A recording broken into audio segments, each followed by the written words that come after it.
Have you ever checked into a motel room and felt something was off? Maybe the air felt heavy, maybe the silence was too perfect, or maybe you couldn't shake the feeling that someone was watching you. Motels are supposed to be places of rest, but hidden behind those thin walls are stories of disappearances, unsolved crimes, and things that can't always be explained. Tonight, we're diving into 6 motel horror stories that will keep you from ever looking at a roadside vacancy sign the same way again. And our first story takes us back to Arizona in the late 1980s. Where one motel owner discovered that no matter what he did, one particular room in his building simply wouldn't stay empty. I've kept this story buried for more than 3 decades, partly because I never wanted to relive it, partly because every time I tried to talk about it, people gave me that look, the one that says he's either crazy or he's making this up for attention. But I'm not crazy. And I don't want attention. I just want someone to hear the truth before I die, because what happened back then, it still haunts me. In the late 1980s, I owned a roadside motel off Highway 89 in northern Arizona. Nothing fancy. 12 rooms lined up in a single row,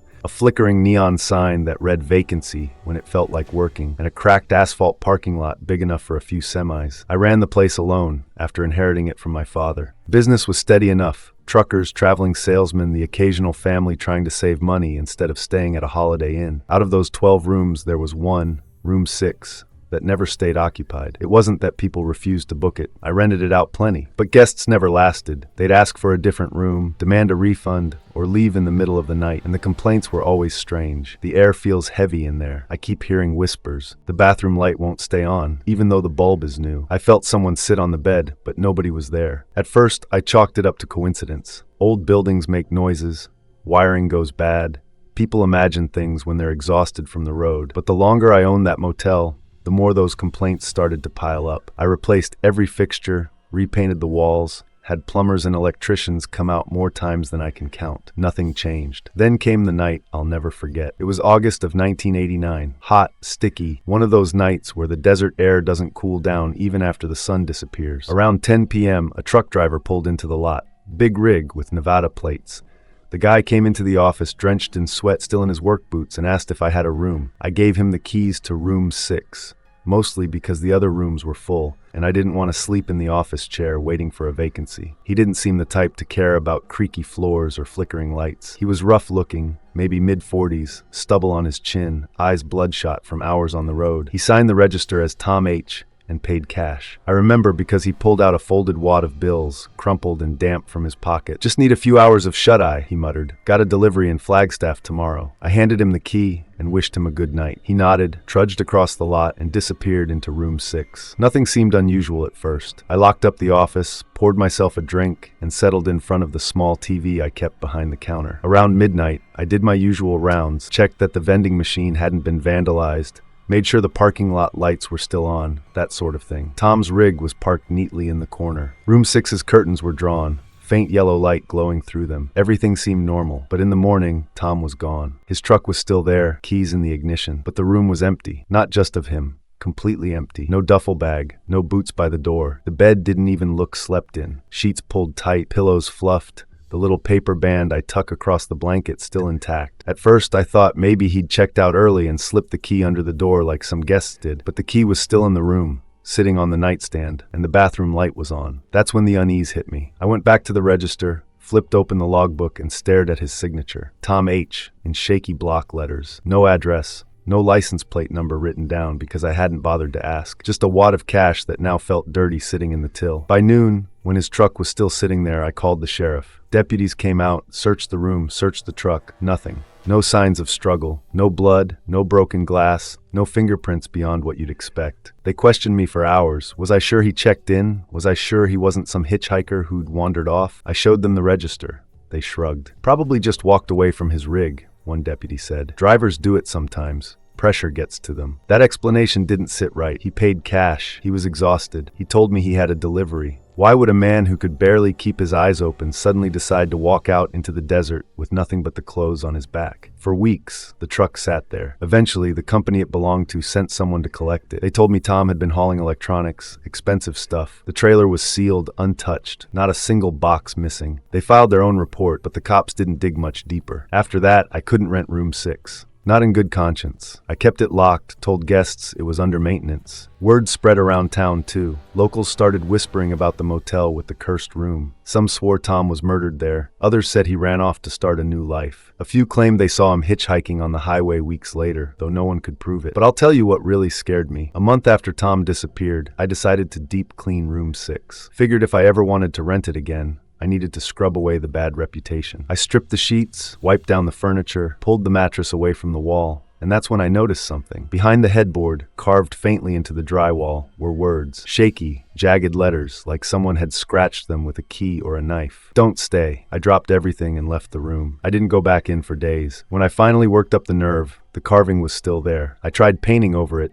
but after a while the words bled through again, faint but visible. To this day, I don't know who put them there. Maybe Tom, maybe someone before him, maybe just a cruel prank. But every time I think about it, I get chills, because whoever wrote it was warning someone, warning me. I shut room 6 permanently after that, nailed the door shut, told people it was condemned. Business dwindled over the years, and eventually I sold the whole property. The new owners tore it down in the early 2000s, built a gas station where it used to stand. But sometimes when I drive down Highway 89, I swear I can still see it. The outline of the building, the row of doors, and that one room with its curtains drawn tight. And I still think about Tom. What happened to him? Did someone lure him out? Did he vanish into thin air? Or was he trying to warn me when he scratched those words into the wall? I don't know. I'll never know. All I can say is this. If you ever find yourself at a roadside motel and something about the room feels off, trust your gut. Don't stay. Because sometimes a room doesn't just hold people. It holds everything that's ever happened inside it. And some rooms, no matter what you do, just won't stay empty.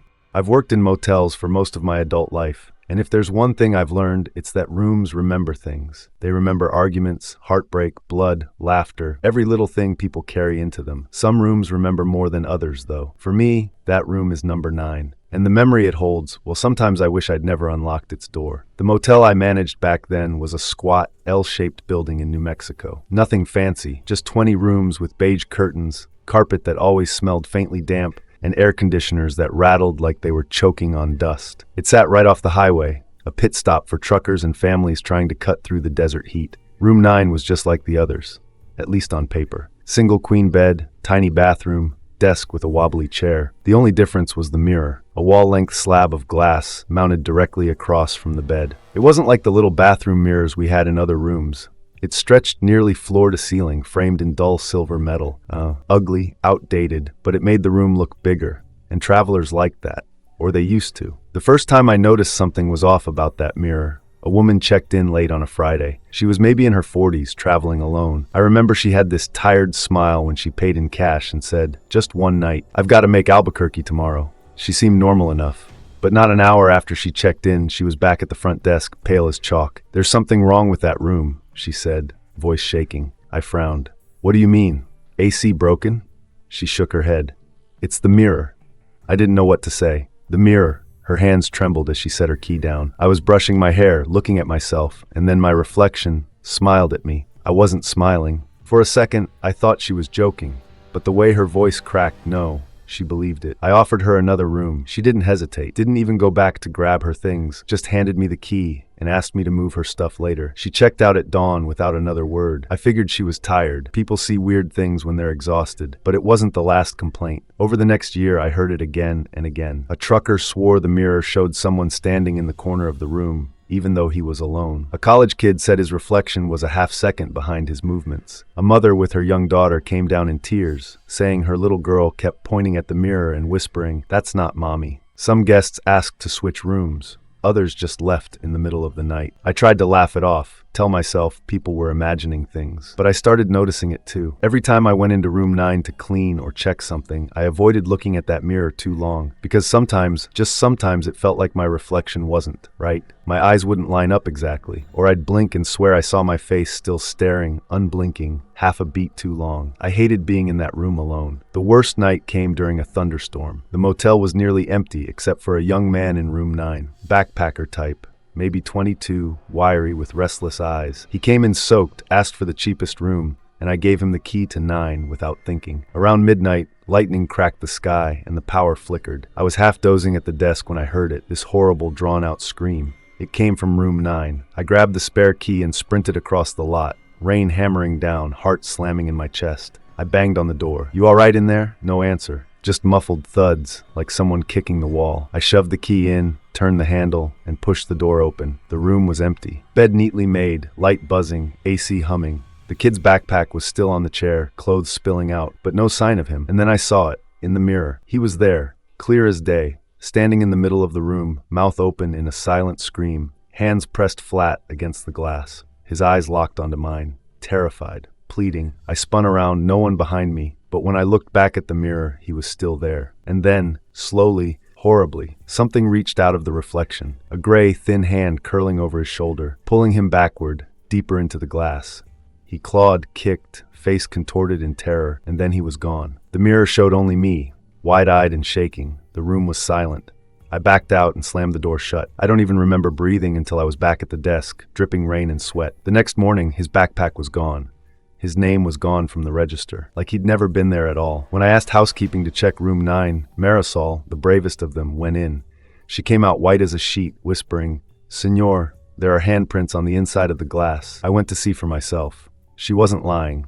Smudged handprints, faint but there, pressed from the wrong side of the mirror. I begged the owner to get rid of it, told him it was unsafe, dangerous. He just shook his head. "Mirrors cost money. You think I'm tossing it out because a few drunks scared themselves?" So it stayed. Guests kept complaining. Some said they saw faces behind their reflection. Some said they woke up in the night and saw themselves standing at the foot of the bed. One couple left in such a hurry they forgot half their luggage. Finally, one of the housekeepers refused to clean room 9 at all. "There's a shadow in there," she told me, crossing herself. "It's waiting." I couldn't take it anymore. One night after close, I went in with a screwdriver. The mirror was bolted into the wall, heavy as hell, but I was determined. My hands shook as I pried at the frame, the metal groaning. The glass rattled, reflecting my sweaty, distorted face. And then, just as I loosened the last bolt, the light flickered. The reflection didn't flicker with it. For half a second, the me in the mirror was grinning, a wide, horrible grin. And then the glass cracked. Not like a little crack either. It spiderwebbed across the whole thing with a deafening snap, splintering into jagged pieces. I stumbled back, heart in my throat. Behind the cracks, I swear I saw movement. Figures shifting.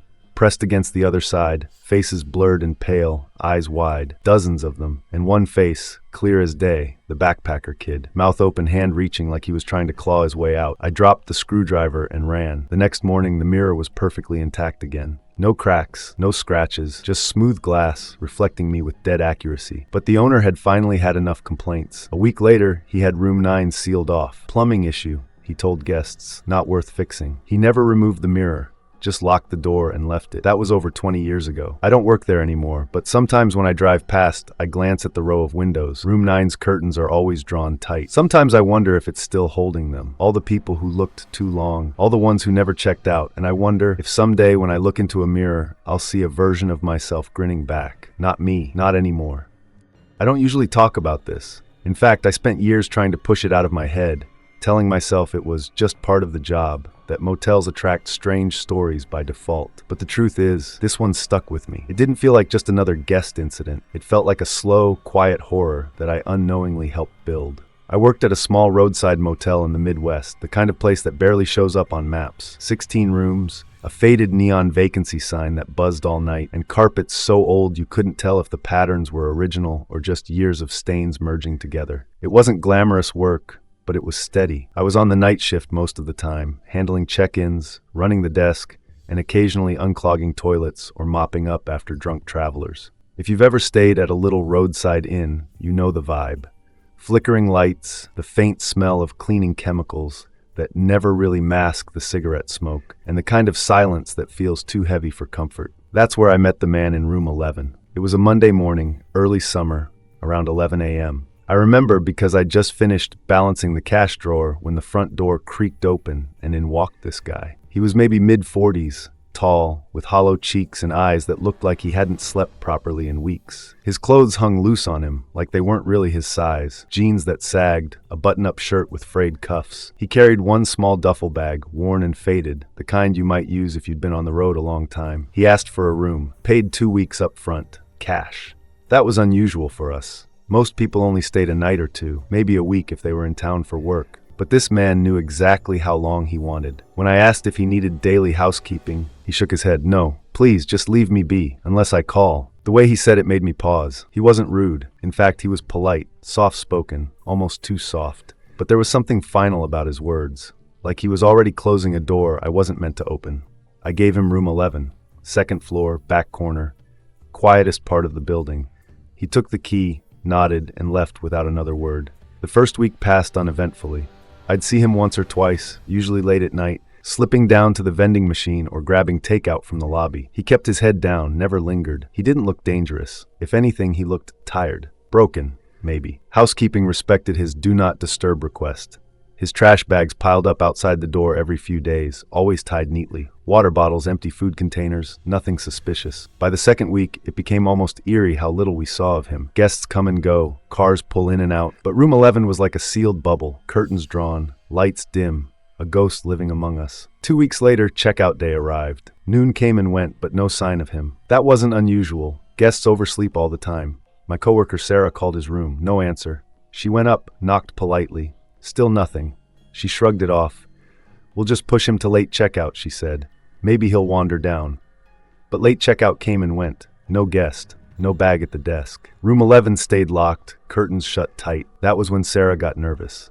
"Maybe he got sick," she said, or passed out. We both knew it wasn't uncommon. People use motels for all kinds of reasons. Drugs, affairs, hiding from family. Sometimes they don't want to be found, but something in her tone told me this felt different. Sarah decided we had to check. Motel policy allowed it. If a guest overstayed without word, management could enter. She grabbed the spare key. I followed her down the long, dim hallway. The fluorescent light above room 11 flickered faintly, like it was nervous too. Sarah knocked again. "Sir, it's checkout time." Silence. She slid the key into the lock. The door clicked, swung inward. The smell hit us first. Not rot, not yet, but stale. Like a room left shut too long, air heavy with sweat and something sour.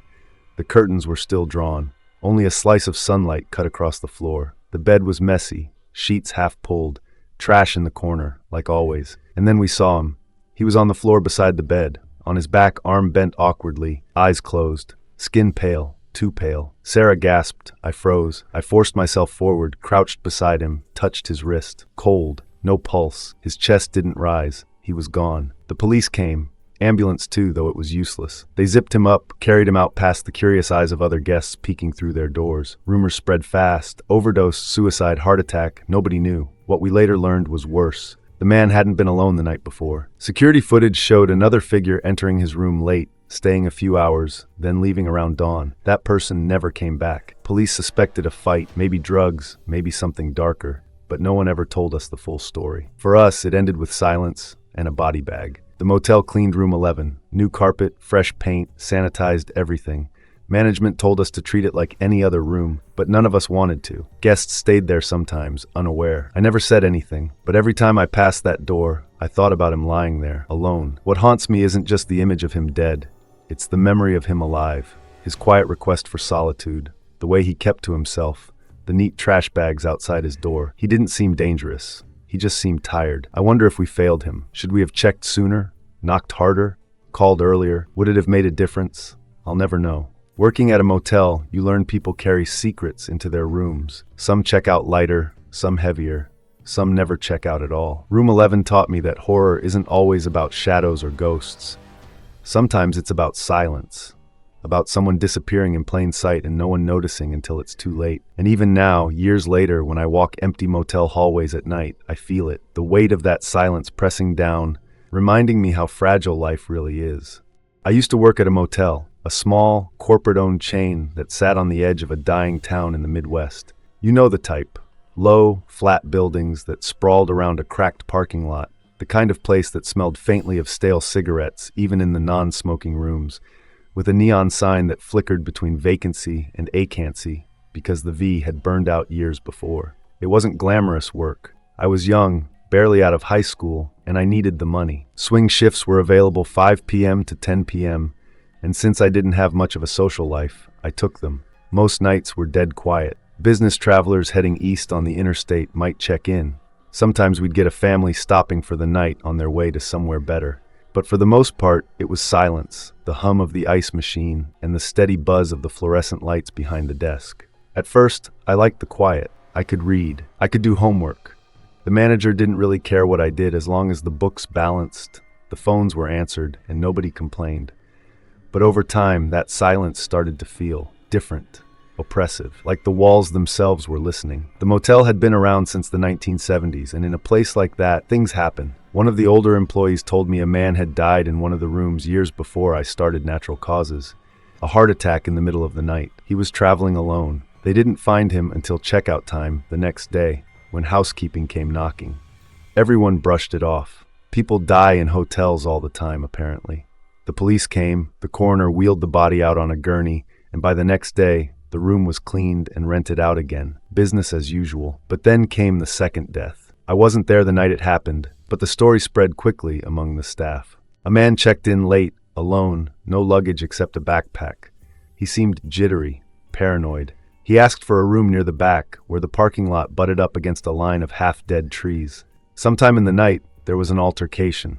Another guest heard shouting, banging against the wall. By the time security and the police were called, it was too late.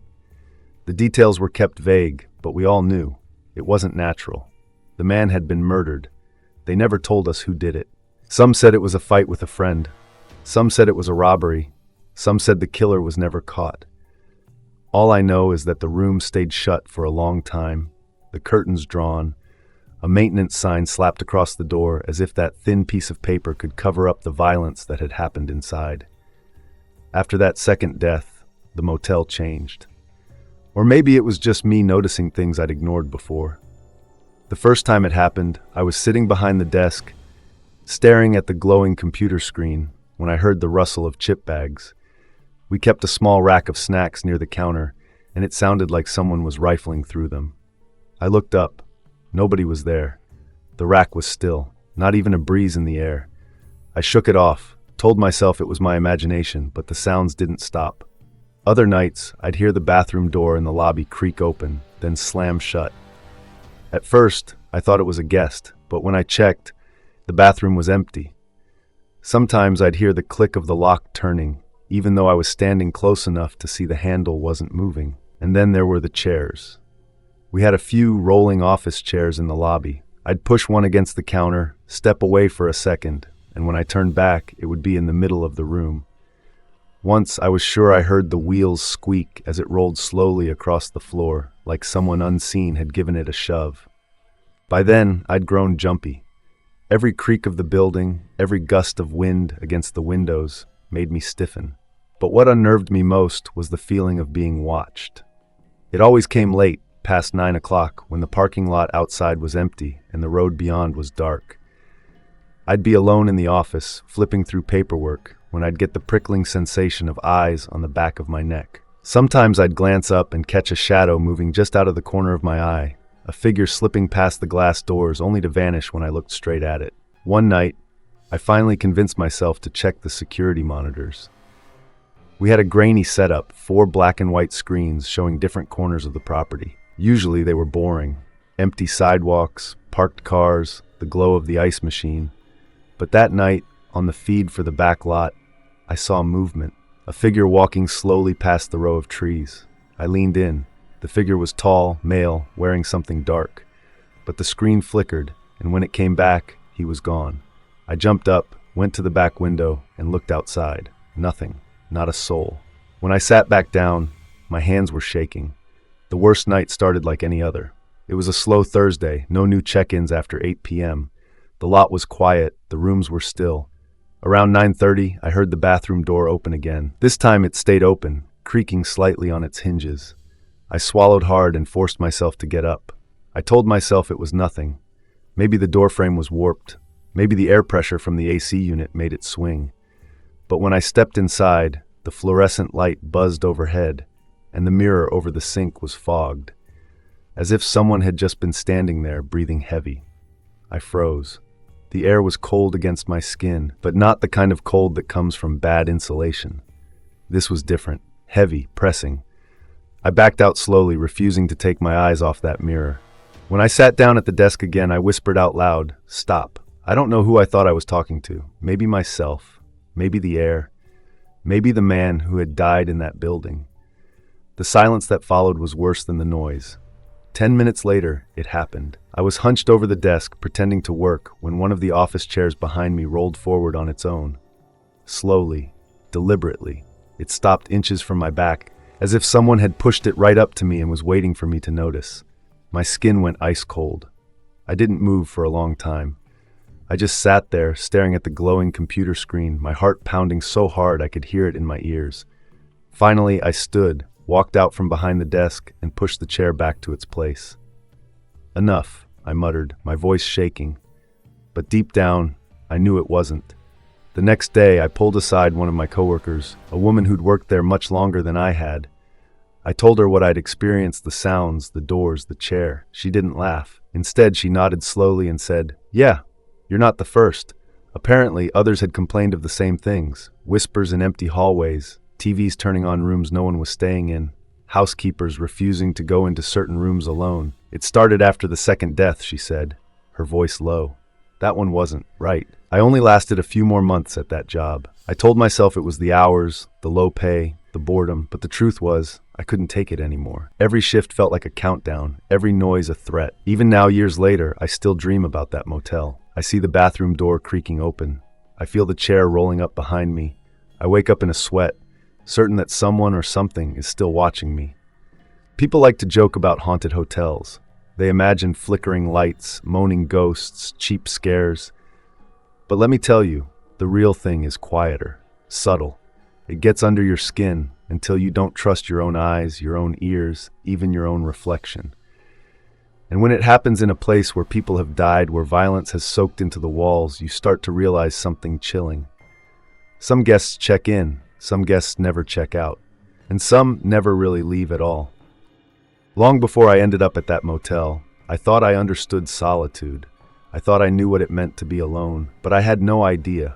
No matter how many nights I spent sketching in my small bedroom with headphones drowning out the world, I had no idea how it really felt until I drove into that dark stretch of road where the trees pressed close on both sides and the stars overhead seemed impossibly far away. And when I finally saw the crooked flickering neon of the motel sign, I felt my chest tighten in a way I hadn't expected. The Redwood Vista Motel, it read, each letter half burned, glowing and sputtering like it was alive.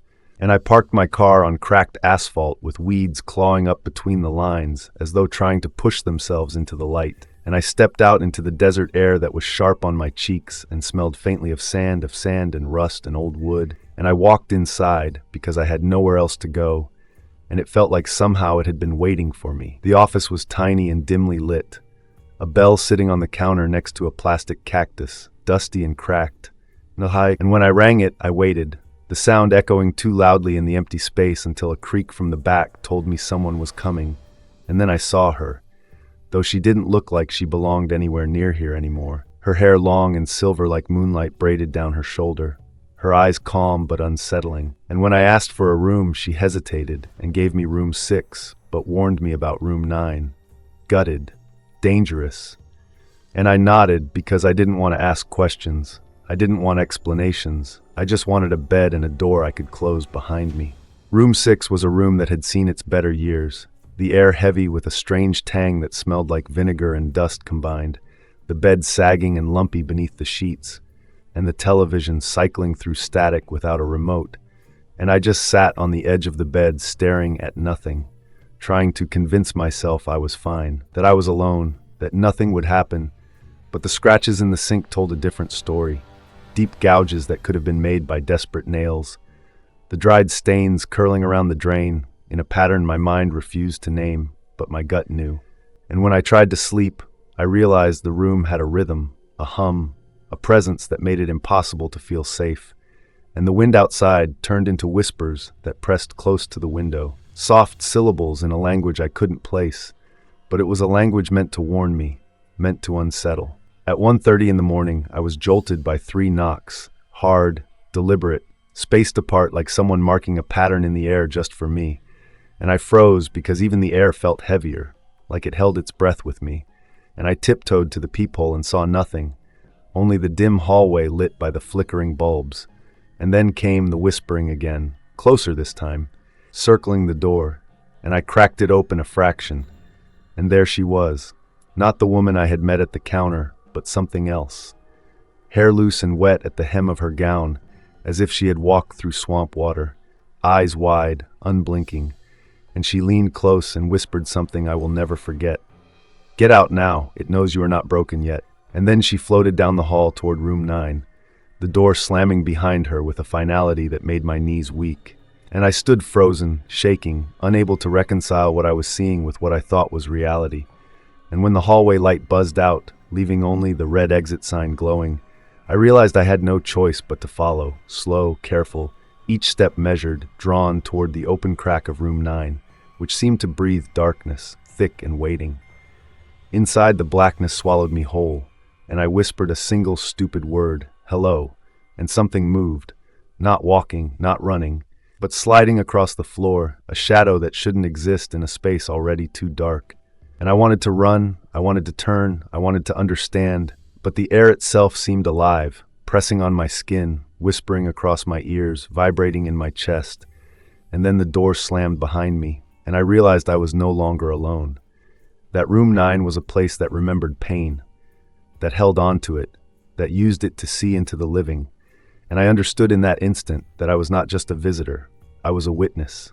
And maybe more than that, I was being judged by something I couldn't see, but that watched me in every corner, in every shadow, in the flickering light that returned just long enough to make me blink, just long enough to remember that I had arrived here by choice, and yet somehow not by choice at all. I stumbled back toward the hallway, my hands brushing the peeling wallpaper, the carpet worn threadbare beneath my feet, the whispers growing louder, forming patterns I could almost recognize, almost comprehend, and I didn't want to move, but I couldn't stop moving.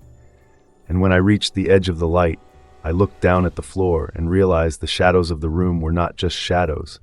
They were shapes, faint outlines of faces and hands and eyes pressed against the corners, watching, waiting.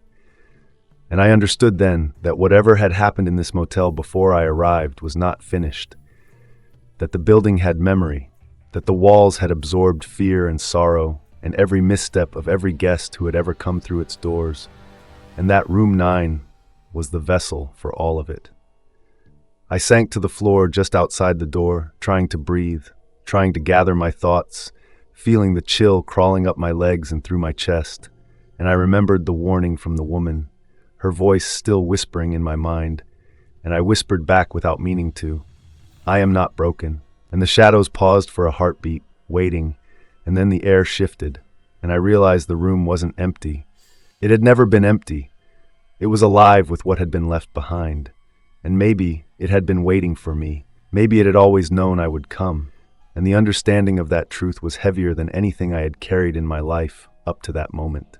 I stayed there until the first light of morning seeped through the cracked blinds, turning the shadows from black to gray, and I left the room without looking back, my key heavy in my hand, the scent of vinegar and dust clinging to my clothes, the memory of unblinking eyes etched into my mind, and I drove for hours without direction, the desert around me swallowing every thought, every fear, until I could almost convince myself that it had all been a dream, that the motel had never existed. But I still remember the sound of the knocks, the whispering, the warning, the door to room 9 standing open and dark, and I will carry it with me forever.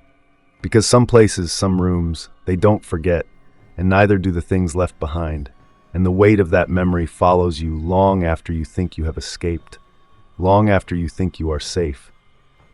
And I still sketch sometimes, lines and shadows, trying to capture the memory of that night, trying to understand it, and all I can ever draw are the shapes of the room and the warning that echoed in my mind. It knows you are not broken yet, and I never go back. I had been driving all day, the road stretching endlessly beneath my tires, the sun sinking low and the sky painted in bruises of purple and orange, and I needed to stop somewhere before darkness swallowed everything. When I saw the sign of the Hollow Pines Motel flickering at the edge of the road, crooked and sputtering like a dying heartbeat, I felt a pull I could not explain. It leaned like a broken sentinel above the gravel lot, its letters uneven, half-burnt, and sputtering as if the light itself were exhausted. I parked, the gravel crunching under my tires like dry bones, and stepped out into air that smelled of damp earth, old wood, and rusted metal.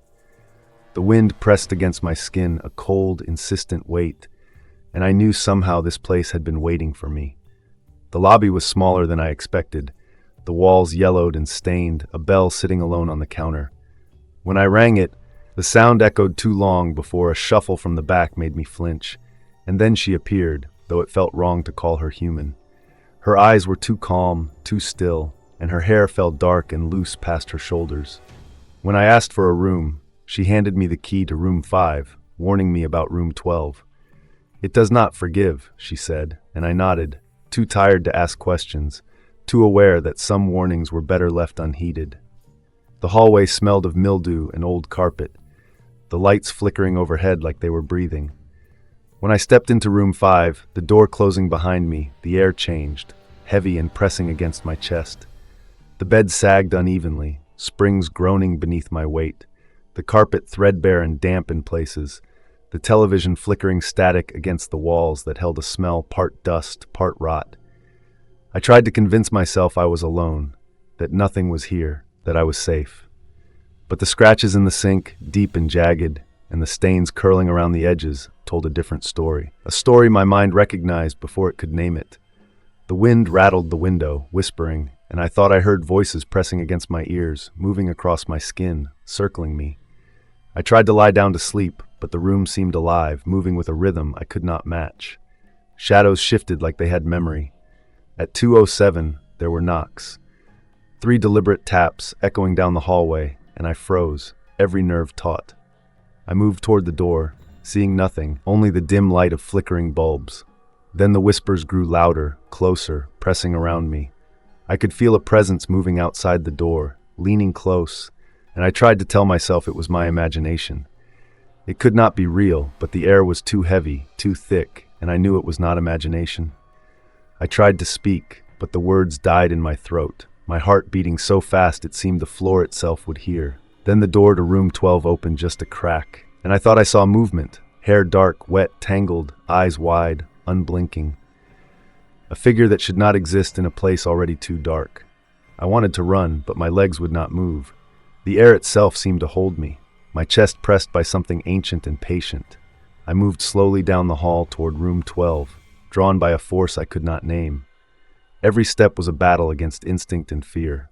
The wallpaper peeled under my fingers, the carpet rough against my knees. The shadows seemed alive, shapes moving just beyond recognition, pressed against walls, corners, and ceilings. Faces, hands, eyes watching. And I realized then that the motel itself remembered every guest, every misstep, every sorrow, every moment of despair. Room 12 was the vessel. It held it all in its walls, in its floors, in the air, waiting for someone to notice, waiting for someone to be judged. I sank to the floor just outside the door, trying to breathe, trying to gather my thoughts. The chill crawled up my legs into my chest. I whispered unconsciously, "I am not broken." And for a moment, the shadows paused, the air shifted, as if listening. Then they drew closer in silence, moving just beyond the edges of light. I understood the room had never been empty. It had never been safe. It had always been alive with what was left behind. Every terror, every sorrow, every memory pressed in on me. I stayed like that, through the night, until the first streaks of dawn seeped through the blinds, turning shadows from black to gray. I left the room without looking back, the key heavy in my hand, the smell of mildew and old wood clinging to my clothes, the memory of unblinking eyes etched into my mind. I drove along the road, the motel swallowed by distance, the air lighter, but the memory heavier than anything I had carried. I realized then that some places, some rooms, never forget, and neither do the things they leave behind. The road stretched before me, empty and quiet, the sun rising slowly above the horizon, painting the asphalt gold. I tried to convince myself it had been a dream, almost convincing myself, until I remembered the knocks, the whispers, the shape in room 12, the way the air had pressed against me. I knew it had not been a dream. The memory clung to me, pressing just at the edge of thought, and every time I closed my eyes, I saw the door, the shadows, the figure, and I understood fully that some things do not leave with morning. Some things remain, patient, alive, in the corners of old buildings, in the walls of motels, in the air of rooms where someone might enter, and I carried that knowledge like a weight on my chest. I stopped at a diner a few miles down the road, the kind with a cracked neon sign buzzing faintly, and I sat in the corner, not speaking to anyone, watching the waitress move through the smoke-stained air. My hands pressed to the table as though holding myself together could somehow keep the motel behind me. Outside, the fog rolled in from the fields, curling along the road like it had life of its own. I felt the pull again, faint at first, a tug at the edges of my mind, reminding me that the motel had not released me, that room 12 had not finished with me, that what I had seen, felt, experienced was still alive in the corners of my consciousness, still watching. I tried to eat, but the taste of metal and dust lingered on my tongue.